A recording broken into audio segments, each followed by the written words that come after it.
नमस्कार. जय किसान PSM या YouTube चॅनलवरती आपल्या सर्व शेतकरी बांधवांचं हार्दिक स्वागत आहे. मित्रांनो, आजच्या व्हिडिओमध्ये मी जरा एक नवीन विषय घेतला आहे. झेंडू लागवडीविषयी माहिती सांगणार आहे. तर व्हिडिओ जर आवडला तर शेतकरी बांधवांना एक नम्र विनंती, व्हिडिओ आवडल्यास व्हिडिओला लाईक शेअर करा आणि चॅनल जर नवीन असेल तर सबस्क्राईब करायला विसरू नका. चला तर आपल्या व्हिडिओला सुरुवात करूया. मित्रांनो, आजच्या व्हिडिओमध्ये मी तुम्हाला झेंडूबद्दल थोडीशी माहिती सांगणार. झेंडू लागवड. झेंडू पीक हे नगदी पीक आहे मित्रांनो. झटपट पैसे मिळवून देणारं पीक आहे. त्यामुळं आपले शेतकरी बांधवांना विनंती आहे, शेतकरी बांधव जर आपले हे झेंडूचं पीक घेत असतील तर अगदी थोडक्यात त्याचं टायमिंग म्हणजे आपण गणपती सण असेल, दिवाळी असेल, दसरा असेल किंवा पाडवा असेल, ह्या सणाला आपल्या फुलांची संख्या किंवा फुलं जास्त प्रमाणात लागतात. घरोघरी आपण फुलांचा वापर करतो. त्यामुळे इथं हा झेंडूच्या फुलांचा उत्सव असतो किंवा सणच असतो, थोडक्यात समजून घ्या. त्यामुळे हे टार्गेट ठेवायचं, गणपती, दिवाळी, दसरा आणि पाडवा ह्यावेळेस आपला झेंडू आलाच पाहिजे.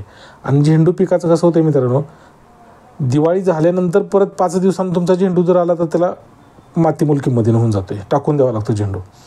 त्यामुळं अगदी टायमिंग, झेंडूमध्ये टायमिंग साधणं हा अगदी महत्त्वाचा घटक आहे.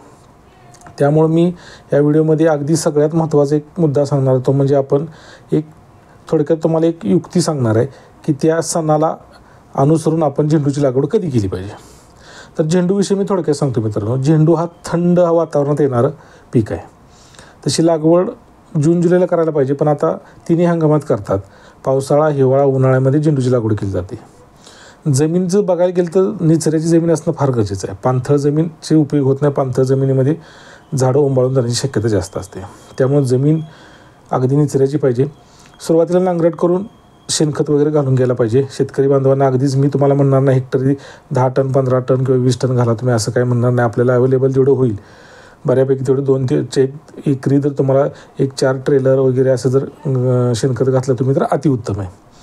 लागवड करण्याच्या पद्धती तुम्हाला सांगतो. अगदी पारंपरिक पद्धतीने केलं तर 3 फुटी सरी जरी तुम्ही घालून लागवड केली तरी सुद्धा चालते कमी खर्चामध्ये. नसेल तर तुम्ही बेड करून बेडवरती मल्चिंग अंथरून जर मल्चिंग खाली ड्रीप वगैरे टाकून जर तुम्ही आधुनिक पद्धतीने केलं तरी पण चालते. ही झाली लागवड झाली. खतं किती टाकायला पाहिजे, पिकाचं सण सांगितलं, म्हणजे तुम्हाला हे सांगितलं कधी लावतात तुम्ही, कधीही करतात. आता थोड्या ह्याच्यामध्ये आपण रोग बघूया. रोग कुठले येतात तर मर रोग असते, आळी असते, त्याच्यावरती मावा असते, तुडतुडं असते, परत बुरशीजन्य रोग असतात. ह्या थोडंसं रोगाला जपलं म्हणजे रोग पण नियंत्रित येऊन जाते. रोगाची पण काय अडचण येणार नाही तुम्हाला. मित्रांनो, सगळ्यात महत्त्वाचं म्हणजे काय, तुम्ही जे सण निवडणार आहे, गणपतीचा सण असेल, दिवाळीचा असेल, दसरा असेल किंवा पाडवा असेल, तर हा जो सण आहे, तुम्हाला एक उदाहरण सांगतो. दिवाळी जर 30 नोव्हेंबरला असेल किंवा 1 ऑक्टोबरला असेल तर त्या तारखेपासून अगोदर 90 दिवसाचं नियोजन करायचं. म्हणजे 90 दिवस अगोदर तुमचं रोप किंवा तुमचं हे लागलं पाहिजे, बी लागलं पाहिजे. 90व्या दिवशी त्या ह्याच्यावर आलं पाहिजे, सणावरती आलं पाहिजे, म्हणजे तुमचं बरोबर टायमिंग सापडते. अगदी सगळ्यात महत्त्वाचा घटक आहे. तुम्ही जर एखादं सण टार्गेट केला तर त्या सणाच्या अगोदर 90 दिवस काउंट करायचे. अगोदरचे 90 दिवस ते सणचा तारीख धरून कॅलेंडर समोर ठेवायचं. कॅलेंडरमध्ये तो सण कधी येतो बघायचा, त्याच्या अगोदर 90 दिवस धरायचा आणि ज्या दिवशी 90वा दिवस त्या दिवशी तुमचं बी लावलं पाहिजे. म्हणजे तुमच्या लक्षात आलं का मी शेतकरी बांधवांना की बी लावल्यापासून 90व्या दिवशी तो सण पाहिजे. सगळ्यात महत्त्वाचं सोपं. कारण उशिरा होऊन 5-10 दिवस जर तुमचा झेंडू उशिरा निघायला लागला किंवा गोंडा पकवून असेल किंवा हे असेल तर त्याचा काही उपयोग होत नाही. अगदी टायमिंगला झालं पाहिजे सगळ्या गोष्टी.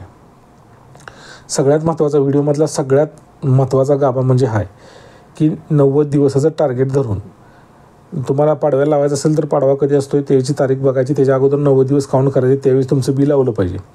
आणि जर तुम्हाला रोपं लावायची असतील तर सशक्त रोपं पाहिजेत. नर्सरीतले रोपं 21 ते 25 दिवसाची रोपं पाहिजेत. ते रोपांचं दिवस तेवढे काउंट कमी करून तेवढं हाई जो आता फॉर्म्युला सांगितलं तसं झालं पाहिजे. पण रोपं शक्यतो सशक्त पाहिजे. तो रोपं पण काय टायमाला असे मर जड होती, त्याच्यामध्ये अडचणीचा विषय होतो सगळा. परत व्हरायटी तुम्हाला माहिती जाता काय, आफ्रिकन झेंडू आहे, जायंट्स आहेत किंवा कलकत्ता आहे, पिवळा गोंडा, लाल गोंडा, निळा गोंडा, ह्या असे गोंडे आहेत वेगवेगळे करत, केशरी गोंडा, अशा त्याच्या जाती आहेत, व्हरायटी आहेत. तर झेंडूमध्ये मित्रांनो टायमिंगला लावणं फार गरजेचं आहे. तुम्हाला टायमिंग अगदी चांगला आणि सोप्या भाषेत सांगितले, अगदी व्यवस्थित तुम्हाला समजेल. असं एकदा तुम्ही प्रयोग करून पाहिलं तर तुम्हाला फायदाच होईल निश्चित. म्हणजे तुम्हाला दरात सापडतो आहे. झेंडू हा पुढं जाऊन किंवा अगोदर येऊन त्याचा काही उपयोग होत नाही. बरोबर त्या सणातच आला पाहिजे, त्यावेळेसच त्याला मागणी असते. त्यामुळे तुम्ही कोणताही सण निवडणार असाल त्याच्या अगोदरचे 90 दिवस त्या सणामध्ये काउंट करायचे, तेवढं तुम्हाला आलं पाहिजे. रोग सांगितलं, रोग कुठले येतात ते पण सांगितलं. उत्पन्न पण चांगलं निघते, उत्पन्नाचं पण काही अडचण येत नाही. आणि लावायची पद्धत सांगितली. या सगळ्या गोष्टी झाल्या. जर मित्रांनो शेतकरी बांधवांना जर व्हिडिओ आवडला असेल तर व्हिडिओला लाईक, शेअर आणि चॅनल जर नवीन असेल तर सबस्क्राईब करायला विसरू नका. धन्यवाद.